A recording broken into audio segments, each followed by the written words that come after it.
સુરત શહેરનાઓની સૂચના અનુસાર સાયબર ક્રાઇમ સેલ સુરત સિટીને સર દ્વારા સૂચના આપવામાં આવી હતી કે જે સાયબર ક્રાઇમના ફ્રોડ સુરત શહેરના નાગરિકો સાથે બને છે તેમાં જ્યારે એફઆઈઆર રજીસ્ટર કરવામાં આવે છે એમાં જે ચાલુ તપાસો છે ઉપરાંત જૂના ગુનાઓને પણ ઉકેલવા સરની ખાસ સૂચના હતી।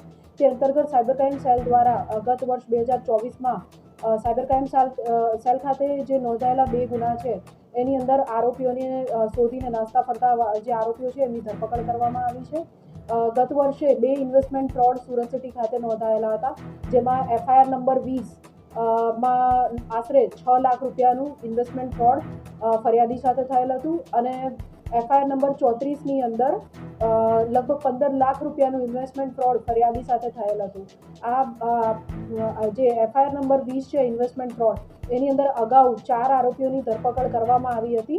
ત્યારબાદ તપાસ દરમિયાન પવન ગુપ્તાનું નામ ખુલેલ હતું, જે તે સમયે વોન્ટેડ રહેલ હતો। ત્યારબાદ સાયબર ક્રાઇમ સેલ ખાતે 34 નંબરની એફઆઈઆર દાખલ કરવામાં આવી હતી 15 લાખના ઇન્વેસ્ટમેન્ટ ફ્રોડની, જેમાં તપાસ દરમિયાન જે તે સમયે આરોપી મળી આવેલ ન હતો અને ગુનો અનડિટેક્ટ રહેલ હતો।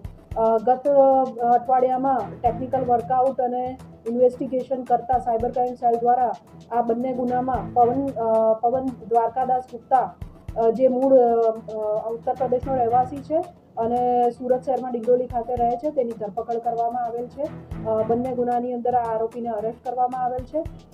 આ આરોપીએ અગાઉના 20 નંબરના ગુનામાં પોતાનું જે એકાઉન્ટ છે એ સાયબર ક્રાઇમ ફ્રોડ માટે ભાડે આપેલ હતું અને સદર જે આરોપી છે એના ખાતા ઉપર એનસીસીઆરપી પોર્ટલ ઉપર જોતા આશરે 55 જેટલી ફરિયાદો રજીસ્ટર થયેલી છે।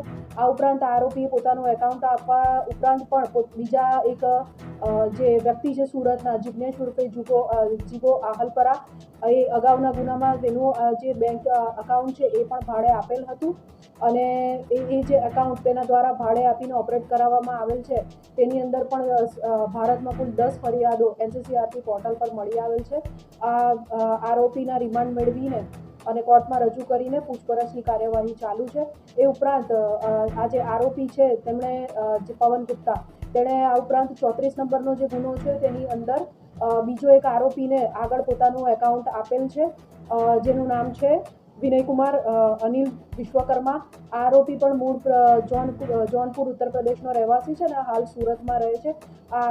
આ જે બંને ગુનામાં જે આરોપીઓની ધરપકડ કરેલી છે તેઓ સાયબર ક્રિમિનલ્સને એકાઉન્ટ પૂરું પાડવા માટે અન્ય ગુનેગારો સાથે મળીને કામગીરી કરેલ છે એવું તપાસમાં જણાય આવ્યું છે।